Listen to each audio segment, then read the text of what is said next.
بسم اللہ الرحمن الرحیم. معاویہ رضی اللہ عنہ جلیل القدر صحابی تھے. اتنے بڑے صحابی تھے. حضور صلی اللہ علیہ وسلم کی زوجہ محترمہ حضرت ام حبیبہ رضی اللہ عنہ کے بھائی تھے. اس اعتبار سے حضرت امیر معاویہ حضور صلی اللہ علیہ وسلم کے برادر نسبتی ہو گئے. اور اللہ کے نبی صلی اللہ علیہ وسلم نے حضرت امیر معاویہ کے حق میں دعا کی, اللہم اجعلہ ہادیا مہدیا واہدی بہ. اے اللہ ان کو ہدایت دینے والا بنا اور ہدایت یافتہ بنا اور ان کے ذریعے سے دوسروں کو ہدایت دے دے. یہ حضرت امیر معاویہ کے حق میں ہمارے نبی نے دعا کی. اور حضور صلی اللہ علیہ وسلم جن چند لوگوں کو متعین کیا تھا وحی لکھنے کے لیے, قرآنی آیات لکھنے کے لیے, اس میں ایک حضرت معاویہ بھی تھے. تو حضرت معاویہ رضی اللہ عنہ جلیل القدر صحابی, وَكُلًّا وَعَدَ اللَّهُ الْحُسْنَى, ہر صحابی کے لیے اللہ نے جنت کا وعدہ کیا ہے. اور اللہ نے ہر صحابی کے بارے میں فرمایا اولئک هم الراشدون, یہ سب نیک ہیں. تو حضرت امیر معاویہ کے بارے میں ہمارے دماغ میں بالکل ادنا درجے کا بھی یہ خیال نہیں ہونا چاہیے کہ نعوذ باللہ حضرت امیر معاویہ نے غلط کیا. ہم سوچنے کے لائق ہے ہی نہیں. بہت بڑے صحابی تھے, ہم ان کی پیروں کی دھول کو بھی نہیں پہنچ سکتے. ہر صحابی ہمارے لیے بہت عزیز, بہت محبوب, ہمارے لیے حبیب. کوئی صحابی کبھی جان بوجھ کے کوئی غلطی نہیں کی. ہو سکتا ہے صحابہ سے اجتہادی غلطی ہو جائے, لیکن کسی نے جان بوجھ کے غلطی نہیں کی. آپس میں جنگیں ہوئی, آپس میں اجتہادی اختلافات ہوئے. حضرت علی رضی اللہ عنہ اور حضرت معاویہ رضی اللہ عنہ, ان دونوں کے مابین اختلاف تھا, لیکن وہ اختلاف کسی کی جان لینے کے لیے نہیں تھا. دونوں اسلام کو پھیلانے کے لیے محنت کرتے تھے, کوئی کسی کا دشمن نہیں تھا. وہاں پر درمیان میں کچھ لوگ ایسے تھے جو ان دونوں کو آپس میں مصالحت کرنے نہیں دیتے تھے, آپس میں صلح کرنے نہیں دیتے تھے. ان دونوں جنگوں میں ایک بڑی تعداد مسلمانوں کی شہید ہو گئی, اس میں صحابہ بھی تھے. جب حضرت علی رضی اللہ عنہ کی شہادت ہوئی, عبد الرحمن بن ملجم ایک خارجی تھا.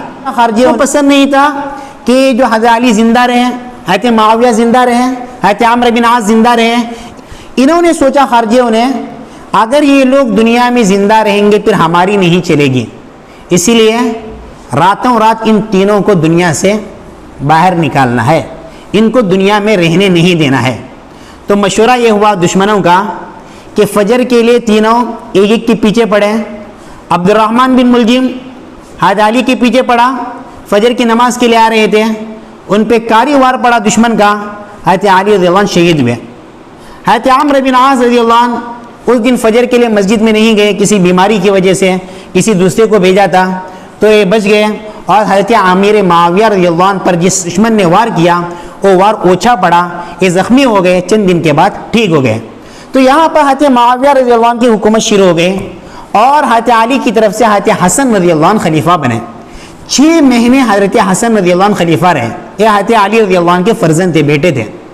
جب 6 مہینے کے بعد 50,000 کا لشکر لے کر حضرت حسن رضی اللہ عنہ نکلے اور وہاں سے حضرت معاویہ آئے لشکر لے کر. حضرت حسن رضی اللہ عنہ نے سوچا اگر میں اپنی خلافت الگ کروں گا تو اس میں مسلمانوں ہی کا نقصان ہے. حضرت حسن رضی اللہ عنہ بڑے دراندیش تھے. ان کے لیے حضور صلی اللہ علیہ وسلم کی طرف سے پیشن گوئی تھی کہ میرا اے بیٹا مسلمانوں کی 2 جماعتوں کے اندر اتحاد پیدا کرے گا, 2 جماعتوں کو آپس میں ملائے گا. وہ اس وقت پوری ہو گئی جب حضرت حسن رضی اللہ عنہ نکلے 50,000 کا لشکر لے کر. انہوں نے سوچا میرے اس لشکر میں عبداللہ بن سبا کے مزاج کے لوگ بھی ہیں, انہوں نے میرے والد کو دھوکہ دیا, یہ مجھے بھی دھوکہ دے سکتے ہیں, کب تک ہم آپس میں جنگ کرتے رہیں گے. لہذا انہوں نے حضرت معاویہ رضی اللہ عنہ سے کہلا بھیجا کہ دیکھو آپ صلح کے شرائط رکھیں, میں صلح کرنے کے لیے تیار ہوں. حضرت معاویہ رضی اللہ عنہ بڑے حلیم تھے, بڑے بردبار تھے. انہوں نے بالکل سادہ پیپر حضرت حسن رضی اللہ عنہ کو دے دیا, جو چاہے آپ شرائط رکھیں مجھے منظور ہے.